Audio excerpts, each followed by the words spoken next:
अनीला की स्टेटमेंट क्या है जब आपके पास पेश हुई है, तो क्या स्टेटमेंट है? हमारी नॉलेज के मुताबिक तो ये है कि मैं इस कत्ल में शामिल नहीं हूँ। आपके डीएसपी साहब की हम बात करें तो वो ये कहते हैं कि अनीला की ईमा पर यह कत्ल हुआ है, ये शरीके जुर्म नहीं है बल्कि 302 की कातिला है, मुलजिमा है। आप क्या कहती हैं, क्या स्टेटमेंट है अनीला की? देखिए, अभी तक की जो हमारी तफ्तीश है उसमें अनीला ने जो हमें स्टेटमेंट दिया, वो ये कहते हैं कि मुझे डरा दिया गया था, सो दैट्स व्हाई मैं चुप रह गई थी। ठीक है। ये भी बात इतनी प्लॉजिबल नहीं है। और उसके बाद जो कि इसके अगेंस्ट आता है कि मे बी उसने ये सारी चीज के अंदर मतलब एक्टिवली पार्टिसिपेट किया है, 302 में लाइक हिट किया है, तो ये बात भी नहीं थी बिकॉज उसके जो कपड़े हैं उनके ब्लड स्टेन नहीं थे। ठीक है। तो अगेन फिर वही बात है, ये वो सारी चीजें हैं, कुछ इस अनीला की चीजें ठीक हैं, कुछ अनीला की चीजें कॉन्ट्रडिक्टरी हैं।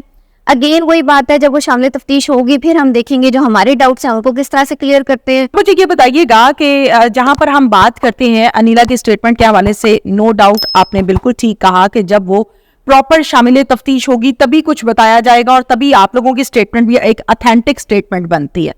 लेकिन आप एज अ ह्यूमन बीइंग इस बात को मानती हैं कि अल्लाह ना करे इस कमरे में कोई कत्ल हो रहा है, मैं और आप खामोश होकर बैठे रहे, मान लिया कि वक्ती तौर पर हम डर गए, हमने नहीं पूछा, फॉर एग्जाम्पल बात हो रही है, कत्ल होते हुए आप नहीं बोल सकी, आप डर गई, आपकी पोजीशन इस तरह की थी, आप तदफीन में भी नहीं बोली, आप पुलों में भी नहीं बोली, ये बात मानने में आती है? 3 दिन के बाद तकरीबन ये स्टोरी इस तरह से खुलती है। ये सारे वो क्वेश्चन मार्क हैं जो हम क्वेश्चन मार्क सर्कल करके बैठे हुए हैं, और यही वो चीज, यही वो गुत्थी है जो हमने आज सुलझानी है। जब हमने क्रॉस वेरीफाई करना है, आमने सामने बैठना है, ये बताएंगे कि हाँ कोई एक स्टेटमेंट, अभी भी बहुत सारी ऐसे स्टेटमेंट्स आई हैं इस तरह की, जिस तरह किसी ने, एक गवाह ने कहा है कि अनीला ने ये स्टेटमेंट पास की थी कि क्राइम सीन जो है वो मैंने इतना सा मैंने साफ कर दिया, बाकी आप कर लीजिए। बट अगेन वही बात है, किसी एक बंदे की स्टोरी है, जब हम किसी के सामने उसको बैठाएंगे, देखेंगे, कोऑपरेट करेंगे, उससे हमें बहुत सारी चीजें पता चलती है, बॉडी लैंग्वेज पता चलती है, स्टेटमेंट पता चलती है, बिल्कुल ये भी आइडिया हो जाता है कि इनमें से कौन सा सच बोल रहा है, कौन सा झूठ बोल रहा है, आइदर शी इज फ्रेम्ड और आइदर शी इज लाइंग। ये सारी वो बातें हैं जो अगेन विद कंक्रीट एविडेंस, ये तो अनीला को शामिल तफ्तीश करने के बाद ही कहा जा रहा है। उस्मान को आपने इन्वेस्टिगेट किया था? अच्छा, उस्मान का ये कहना है कि हमने इन पर किसी किस्म का कोई तशद्दुद नहीं किया। पोस्टमार्टम रिपोर्ट कहती है कि तशद्दुद भी हुआ, सर पर हिट भी हुआ, बहुत ज्यादा मारा पीटा भी गया, गला भी दबाया गया, करंट भी लगाया गया। तो उस्मान ने आपको क्या स्टेटमेंट दी थी? देखिए, उस्मान जो है उसकी स्टेटमेंट तो बिल्कुल इस सेंस में निगेट हो जाती है हमारी मेडिकल लीगल रिपोर्ट में। राइट। मेडिकल लीगल रिपोर्ट कहती है मल्टीपल हिट किया गया है, बॉडी के ऊपर ब्रूजेस हैं, तशद्दुद किया गया है, करंट भी लगाया गया है, रिपोर्ट कहती है, बिल्कुल कहती है। और जो करंट है, क्योंकि उनके हाथ के ऊपर यहाँ पर एक ब्लैक निशान है जैसे ये पता चलता है, उसकी भी एक तरह से साइकोलॉजिकल जो लिंक है वो उनके जो स्टेप सन है उसके साथ लिंक करता है, क्योंकि उसकी मदर की डेथ करंट लगने से हुई। जी जी जी बिल्कुल। उसको वो समझ में आता है कि शायद वो ग्रज वो ग्रज और उस तरह से चल रहा था, बट ये बहुत ब्रूटली एंड हीनसली मल्टीपली किया गया उनको इसमें, तो there is no denying the fact. Doctors की ओपिनियन कब लेंगे फॉर अरेस्ट? हम ऑलरेडी उनसे इन कांटेक्ट हैं। ठीक है। और हम डेट जो वो टाइम बताते हैं कि इतने दिन के बाद हमें डे बाय डे हम उनसे लेते हैं। जैसे ही हमें वहां से मतलब गो अहेड मिलता है, देन डेफिनेटली इसको इंटरोगेशन करें। नोमान को कहाँ देख रही हैं इस केस में? नोमान जी बिल्कुल, जो जी मुद्दाई नुमान, उनकी वालदा की डेथ हुई है। अगेन वही बात है कि उनकी बहन का घर खराब हुआ है, बिकॉज हस्बैंड जो है उन्होंने ये किया, उनका अपना घर शटर हुआ है। He is emotionally devastated obviously, which is very मतलब ह्यूमन थिंग, वो बिल्कुल बड़ा नेचुरल उनका एक रिएक्शन है। लेकिन एक बात मैं ये कहूंगी कि नुमान ने जिस करेज का मुजाहिरा किया है, क्योंकि इनिशियली जब जाहिर है किसी को भी इस तरह से डाउट नहीं होता, कितने कभी करीबी रिश्तेदार जो है ऐसा भी कर देंगे, लेकिन उसने जिस तरह से करेज का मुजाहिरा किया है और उसने अपनी वालदा के लिए, जस्टिस के लिए, जो एक लॉन्ग प्रोसेस, टेकिंगली स्लो प्रोसेस भी है एंड मल्टीपल स्टेप्स का प्रोसेस भी है, जो कि वैसे तो है ही है कबरसम लेकिन इमोशनली बड़ा उसकी बड़ी इमोशनली बड़ा टैक्सिंग है कि आप जिस एक्सुमेशन कराओ, फिर आप देखो कि जिस हमारे रिलीजियस कॉन्टेक्स्ट में भी कबर कुशाई कराना and everything, he did all that कि उसकी वालिदा को जस्टिस, और कानून के मुताबिक कानून के मुताबिक करे और उसकी वालिदा को जस्टिस मिले। आई थिंक ये बहुत ज्यादा प्रेजवर्दी भी है एंड इनकी वजह से ही वो कातिल सामने आए।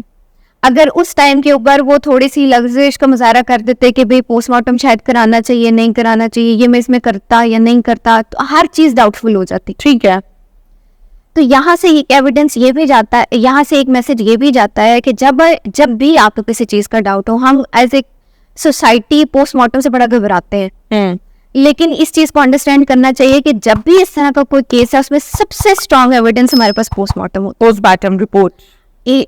यहाँ पर एक बेटे ने एक स्टैंड लिया कि मुझे अपनी वालिदा के लिए जस्टिस चाहिए। उसने ना सिर्फ पोस्टमार्टम तो दूर के एक्सुमेशन भी कराई। बिल्कुल पर ठीक है। हमें जितने एविडेंस अब तक मिले हैं, स्ट्रॉन्ग एविडेंस मिले हैं, उन कल्प्रिट्स को सजा देने के लिए जो जितने एविडेंस हैं वो सारे उस एक्सुमेशन रिपोर्ट और मेडिकल रिपोर्ट से मिले। ठीक है, तमाम वो लोग जो आपको सुन रहे हैं, आप एसपी इन्वेस्टिगेशन है, क्या मैसेज देंगी इस केस के हवाले से कि कब उनको खबर देंगी कि हाँ मामला जो है वो क्लोज हो गया या मेरिट पर फैसला हो गया? ज़्यादा फैसला तो अदालत ने करना है, पुलिस की हद तक काम कंप्लीट हो गया। 90% तो हम ये केस ऑलरेडी क्लोज कर चुके हैं। ओके, जो मेन 2 एक्यूज थे जिन्होंने एक्टिवली उसके ऊपर स्टेप्सन और उस्मान जो लिए हैं, स्टेप्सन अमीर जो है, हमजा जो है, अली हमजा वो और उस्मान, जिन्होंने फिजिकली उनको सॉल्ट किया और जो उनकी जान लेने का सबब मिले, उनको तो हम बिल्कुल हम जुडिशियल करा चुके हैं। प्रोसेस पूरा कंप्लीट कर चुके हैं। वेपन से क्या मुराद है? वेपन से मुराद है कि वो आला कत्ल जो उन्होंने इस्तेमाल किया था। क्या था वो? डंडा था? डंडा था, ठीक है, जिसको ठीक है। और वो हम कर चुके हैं, उनकी सारी हम प्रोसेस पूरा कर चुके हैं, हम अब उनका चालान जमा कराएंगे। ठीक हो गया। अनीला की हद तक I think it won't take more than 20 days, उसके अंदर ज्यादा से ज्यादा। हाँ, ज्यादा से ज्यादा, आई थिंक बहुत भी ज्यादा हुआ तो 20 days एंड देन जस्ट ठीक हो गया। एक लास्ट क्वेश्चन मेरा आपसे कि इस केस में जब हम देखते हैं नोमान को, नो डाउट आपने भी तारीफ की और हम भी कहते हैं कि बड़ा सब्र और तहम्मुल के साथ इस केस को लेकर चले और बहुत अच्छे अंदाज में ये केस सॉल्व हो रहा है और आगे भी इंशाल्लाह मेरिट पर फैसला होगा, उम्मीद रखते हैं हम। मालिक मकान जो घर के अंदर मौजूद थे, जो ऊपर से देख रहे थे, उन्होंने आवाज नहीं उठाई, ना मौके पर ये कहना है कि बेगानी की लड़ाई में जाओ तो बाद में थानों में पेश होना पड़ता है और इस टाइप की बातें हैं। इसके बाद जब हम पुलिस की बात करते हैं तो भी वो साथ नहीं गए कि हम पुलिस को बताएं कि हाँ जी हम ऐनी शाहिद है। इस मामले को कैसे देखती हैं आप एज अ पुलिस ऑफिसर? हम जब तक देखते हैं कि दूसरे का काम है हमें क्या, जब तक हम इस एटीट्यूड के साथ चलेंगे हमारा माशरा कभी ठीक नहीं हो सकता।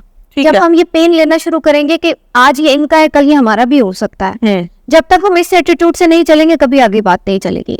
हमारे जितने केसेस हम प्रोसिक्यूशन में हार जाते हैं उनमें बहुत बड़ी रीजन ये होती है कि हमें मौके का गवाह नहीं मिलता। ठीक है, उसकी वजह से जो कॉम्प्लिकेशन पैदा होती है, उसकी वजह से एक्यूज जो फायदा ले जाते हैं, वो हमारे लिए भी पेनफुल है, लेकिन वो उन विक्टिम्स के लिए बहुत ज्यादा पेनफुल होता है। ठीक है, हमारी इखलाकी जिम्मेदारी तो है, ये हमारी मजहब ने भी हमारे ऊपर जिम्मेदारी दी है कि आप जब शहादत के लिए आपको बुलाया जाए तो आप शहादत दें। बिल्कुल।